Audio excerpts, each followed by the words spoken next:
A huge loss. Tell our leaders not to do this. How can they be?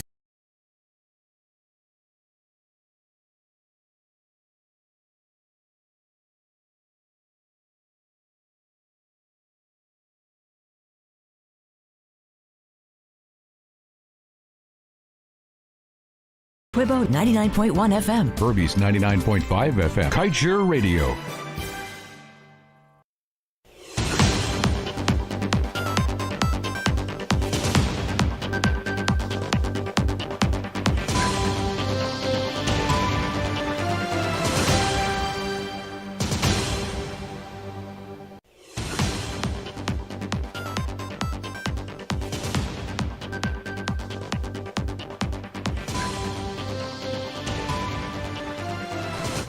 Hello, thank you for tuning into Kaieteur Radio. I am Kevin Smith. Welcome to your news at noon. These are the top stories we're tracking.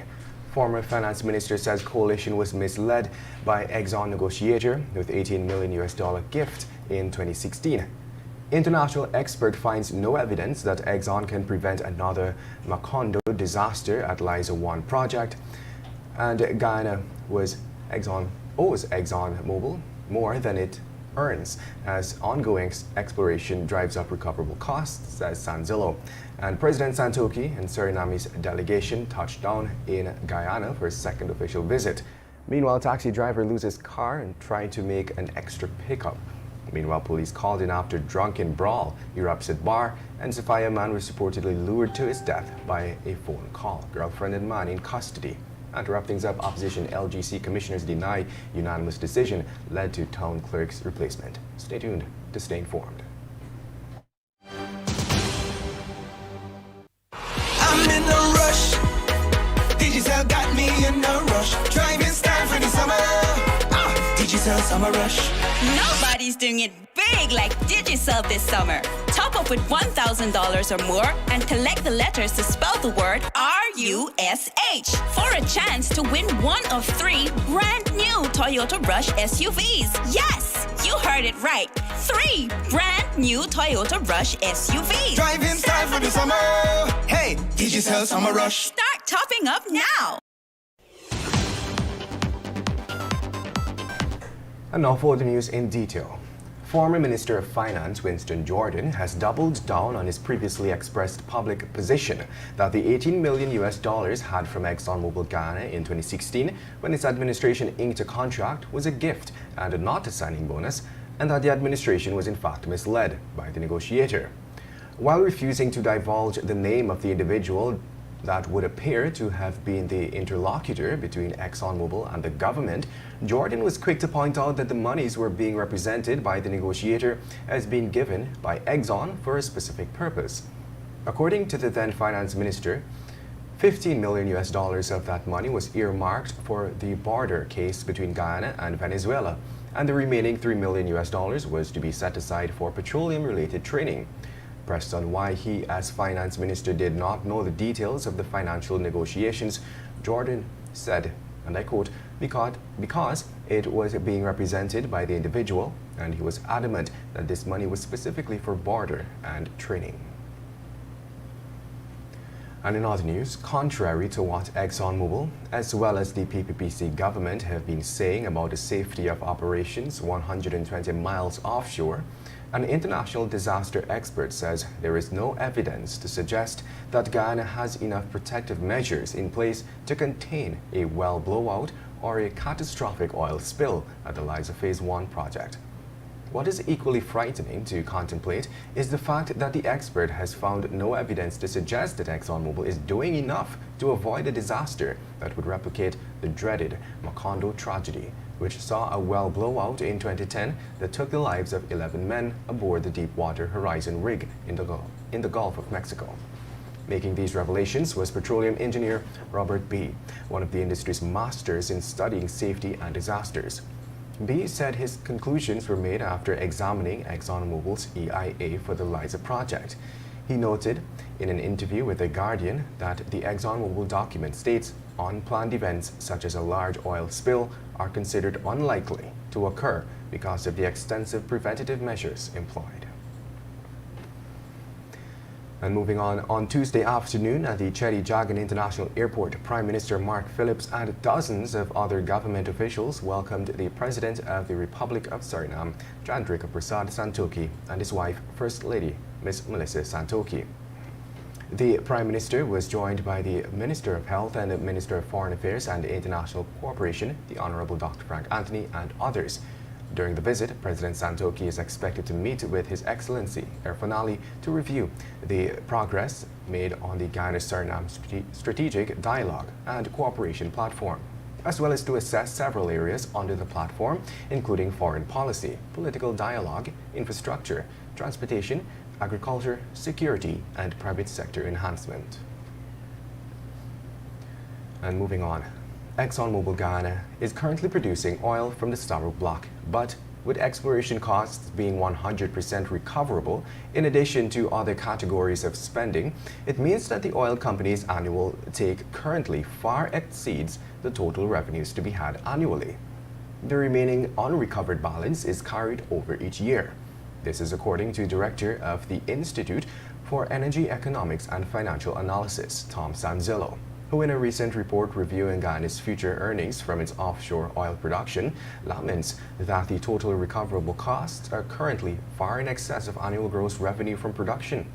A portion of gross revenue goes to retire development costs, in addition to paying for operations and profit.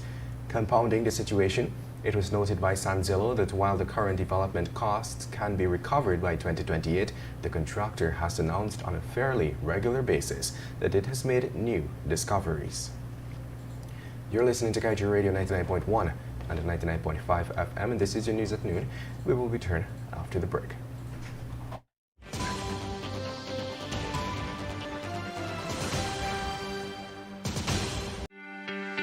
This is GHK Lal inviting you to join me weekdays from Monday to Friday on the National Outlook for commentary on a range of issues. Immediately after the 12 noon and 7 p.m. newscasts on Kaieteur Radio at 99.1 FM and 99.5 FM. Looking forward to you sharing in the conversation.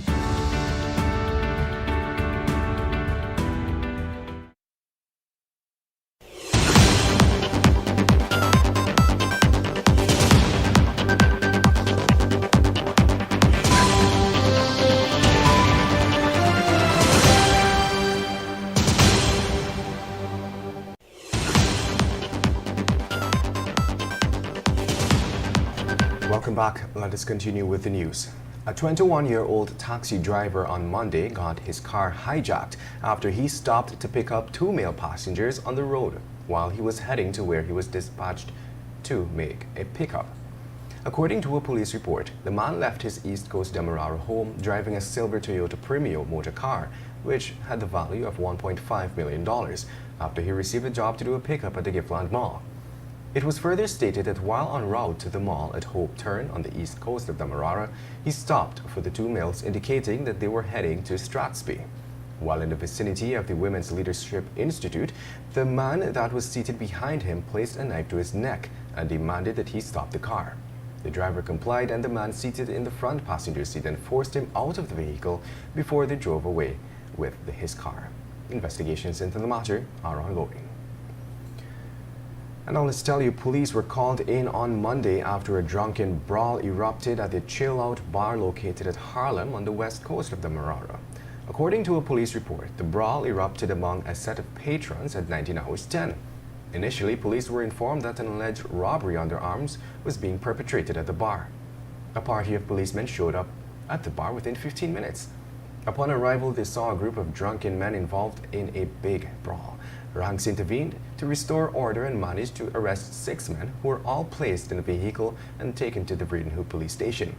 Police stated that the ages of the suspects in custody are 18, 46, 23, 25, 23, and 20.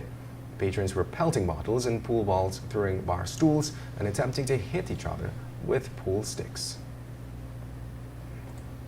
And now let's tell you, Keon McPherson, the Sophia man found dead on Monday with gunshot wounds to his body, might have been lured to death by a phone call. Detectives had discovered 24-year-old McPherson's remains around 4 hours lying in a yard at Seafield, Sophia. Detained for questioning in relation to his death is McPherson's girlfriend and another man. Detectives believe that his killing probably stemmed from a triangular love affair, but it could also be a premeditated act of luring McPherson to his death by a phone call.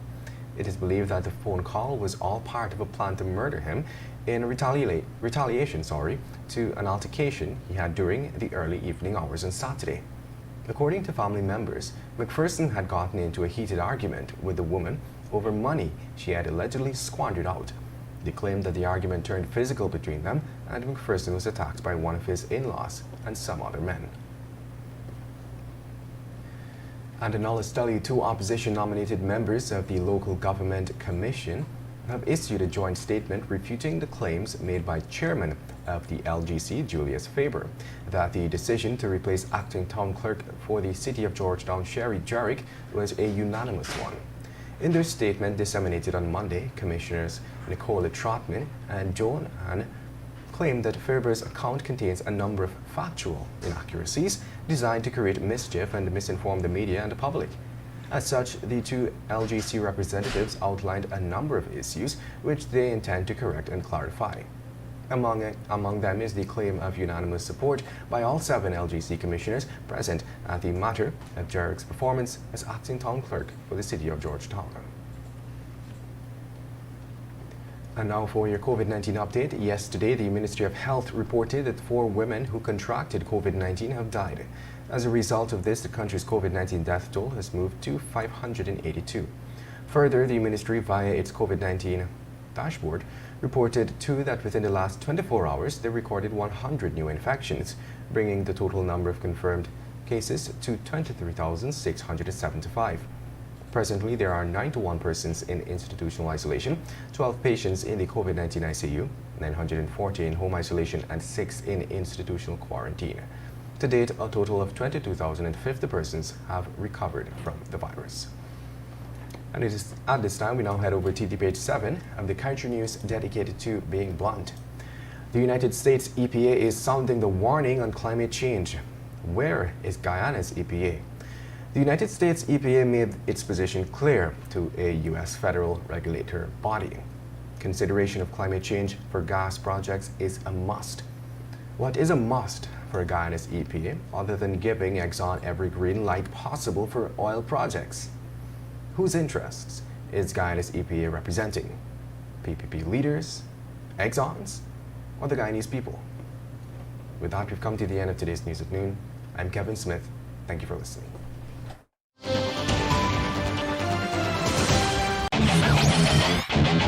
Want value for your advertising dollar? Then place your ads on Kaieteur Radio's newscasts.